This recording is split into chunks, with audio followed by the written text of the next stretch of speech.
Minister, thank you for making time to talk to me this afternoon. Well, my afternoon, your morning. I'm been to Costa Rica only once, but I think we've met before in Peru. It's very nice to see you again. So nice to see you again, Professor Goodwin. I'm talking today with Gustavo Segura Sancho, and you've only been a minister, I think, for 3.5 months, Gustavo. That's a short period of time. How are you finding being minister? Well, thank you, Professor Goodwin. It's great to see you again. Probably this is the most difficult time for any person to take a position as Minister of Tourism, because unprecedentedly, we had the need to close down the borders in order to protect the country from the pandemic. So it's been a real challenge. But at the same time, Harold, at the same time, it has been the time when the great collaboration between private and public sector that has always been present here in Costa Rica took the most importance. And we had enough time to develop protocols, to work together, and to gradually open the tourism economy again, not only to local tourists, but international travelers as well. So it has been a wonderful experience of collaboration, to be honest. Is Costa Rica now fully open? As of November 1st, yes, Costa Rica is fully open to visitors from all the countries in the world. Um, of course, with the usual visa requirements, and there are only two pandemic-related requirements. First, all travelers need to fill out a digital epidemiological form, and then they have to prove before entering the country that they have travel insurance that covers not only potential hospitalization but also extended stay in case of a quarantine. Right, and that's quite difficult to get in many source markets, I think. And what we do for that specific reason is in this digital form, we have two links of two local Costa Rican insurance providers at reasonable prices. So if you cannot find it in your country of origin, you can just go ahead and purchase it right there before you enter Costa Rica. I have to say that's very enterprising in Costa Rica. I'm impressed. Can we come back then to this specific issue of COVID and what it's done to the travel and tourism industry in Costa Rica? How damaging has it been, Gustavo? Well, very, very deep. Our tourism industry represents 8 points of our GDP and 10 points of our employment. So imagine, in the case of Costa Rica, this employment is distributed throughout the whole country. Despite the fact that we only have 50,000 square kilometers, we have 32 tourism regions. 32. So when you look at the numbers that Costa Rica has, traditionally we have a visitor that comes for an average of 12 days, and they visit 4 to 5 different regions within the country. So, what we always say, Dr. Goodwin, about the tourism income being distributed, Costa Rica really sees that happening. It gets distributed Right. throughout the country. So right now it has been very painful because the unemployment provoked by the pandemic has been also distributed throughout the country. So right now we expect to finish the year with approximately 65 to 70% less visitors and less revenues, because at least we were able to have January and February as healthy months.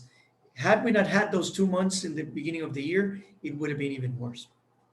And are the tourists coming back now that you've opened from November the 1st? Are you expecting good numbers? We're expecting numbers that range between 30 and 40% of the numbers previous to the pandemic. So these should be numbers that at least bring alleviation to the terrible financial Sure. situation of the companies. 30 to 40% should mean that many companies will be able to operate at break-even point. Now, we did start, Harold, a gradual process in August of opening first to UK visitors, visitors from other parts of Europe. And in the first 3 months, very few visitors came, approximately 10,000. Now, the good news is we were able to test the protocols, and we were able to prove that international traveling is not how the pandemic spreads, because we have zero cases among those 10,000 people, zero cases reported of having come into the country with the virus or having acquired the virus while in the country, which also speaks very highly of the private sector and how they implemented all the protocols of prevention for the contagion. So you found good cooperation across governments and from the private sector in tackling COVID. Yes, it's been amazing. Let me briefly say, during the months of March and April, we developed 16 different protocols, and they were developed between, working hours of private and public sector officers. They These protocols were presented to the health authorities, and they were approved completely. Then we submitted those protocols to the WTTC, and then Costa Rica was awarded the Safe Travels designation. Now, during the months of June and July, May, June, and July, 3 months uh, were invested in implementing the protocols. And so that gave us confidence to then open the tourism activities. And then, Harold, I must say also that Costa Rica is one of the few countries in the world that was able to delay the phase of community spread by almost 6 months. So that bought us enough time to strengthen the hospitals, strengthen the health system, and then develop the protocols. So that was a great result of the management of the pandemic in our country. That sounds like a remarkable achievement. Can I ask you about how tourism is perceived by the people of Costa Rica and also by the government? Because very often the person who is the Minister of Tourism is judged only on international arrivals, and people don't have a really deep understanding of the value of tourism. Is that a problem in Costa Rica, or is there a more mature understanding? Dr. Goodwin, one of the jewels that we have in our country is that tourism is truly perceived as a tool for social progress. Of course, we look at numbers. Of course, we look at revenues and tourism arrivals. But the truth of the matter is that about 30 years ago, the country made a decision to develop an industry in a gradual manner. So we've never had growth numbers of over 4 or 5% per year. And what that has done is that has allowed both the effort of nature conservation and tourism development to go hand in hand. And like I mentioned before, this has created lots of local communities that benefit from tourism. Despite the fact that we're a small country, we have very different microclimates. We have Caribbean and Pacific. We have rainforest and dry forest. We have cloud forest and different microclimates. So 32 different regions enjoy the benefits of tourism. So to answer directly your question, this is an industry that is regarded in Costa Rica as a true tool for social progress, and that was actually measured in 2018. Each one of the 84 counties in Costa Rica were measured according to social progress, and those were with more tourism arrivals enjoy better standards of living for the local inhabitants. So has the ministry always had a deliberate strategy of spreading the benefits of tourism across the whole country? Yes, that has been key, and then that gets tied up to other strategies. For instance, we're trying to promote local cultures in each one of the regions. We're trying to promote local gastronomy, authentic gastronomy, put into value, and then uh, that in the end, what does is it provides Costa Rica with the opportunity to innovate. If you came to Costa Rica 10 years ago, you come back now, you will find new opportunities to learn, not only about nature, which has been also our main feature, but also about culture, also about gastronomy, local art expressions. And interestingly enough, Harold, because we have about 10% of the employment in tourism, this has transpired into the local culture of Costa Ricans. Us Costa Ricans are happy people. We use the phrase "Pura Vida" a lot to mean positiveness. So the tourism dynamics has played a big role in this cultural characterization of the Costa Ricans.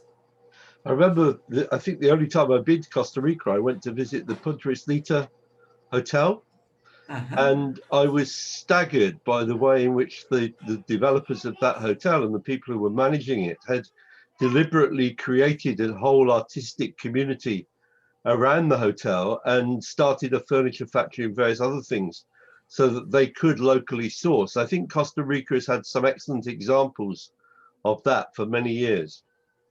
Yes, you're mentioning one of the great examples of the right kind of development that Costa Rica has done. The example that you mentioned is a symbiosis between not one, but about six local communities, approximately 40 kilometers around the project, targeting high-end tourism, tourism of good income, good education that would appreciate those local cultures, Yeah. and then with great nature, a great beach experience. So, of course, the elements of vacation that one dreams of are there. But the wonderful thing is that people come, enjoy that vacation, but also learn about the local culture. And in the end, those benefits ha- go to those local communities that don't need to migrate to urban areas in order to have a great standard of living. That's a very good example that you mentioned. I think one of the things which strikes me about Costa Rica, Minister, if I may just check whether you think this is true or not, I think that your tourism really began with the incredible wildlife that Costa Rica has to offer, particularly the bird life and the marine. It is really genuinely remarkable in terms of its biodiversity. But what you've done that other places have not done is to realize that you can only make real money for tourism and for local people if you develop additional product alongside the wildlife. And that's what the craft, the art, the cuisine, the cultural experiences, those are the things which enable more people to earn a living. Because the problem is that a view like this, as wonderful as it is, you can't charge for that. It's very difficult to get money off tourists to pay for the view and for the beauty of the place. The only way you can do it is to create these experiences. Would you say that that's been a conscious strategy in Costa Rica? It definitely has, and it has been such an agreed upon strategy that no matter what new government comes in for the last 30 years, the strategy remains. Right. So you mentioned biodiversity. Of course, that's critical for us. I mean, 26% of Costa Rica's geography is protected area, Yeah. both private and public. Despite the fact that we have only 0.03% of the world's land, 6.5% of biodiversity is represented here in Costa Rica. So, of course, that's important.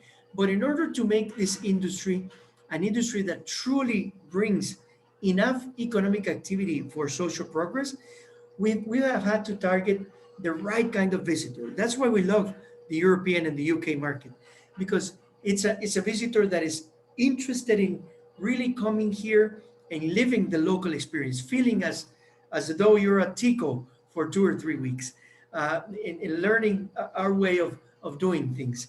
So um, that, of course, requires innovation, and that's why looking at the local expressions of culture, turning them into tourism products is critical. And then, of course, we need to look at new things in the future. The country right now embraced a very aggressive goal, which is to go carbon free by 2050.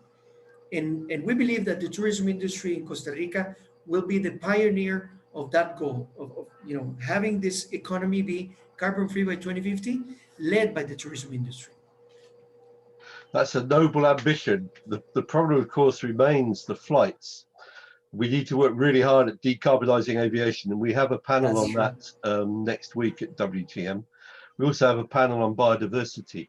But Minister, as we wrap this up, I want to ask you how you would feel about Costa Rica being used as a model to share with other countries the importance of the kind of wildlife plus that Costa Rica has done. You haven't relied just on your wildlife. You've developed a whole gamut of other forms of tourism activity, which has created the employment, hasn't it? And I think perhaps it's time to share more of that model with other parts of the world where they've not done that. Is that something you would be willing to help with? Absolutely, Harold, because we're very committed to global goals. And of course, this is important for us as Costa Ricans, but we're members of a global community.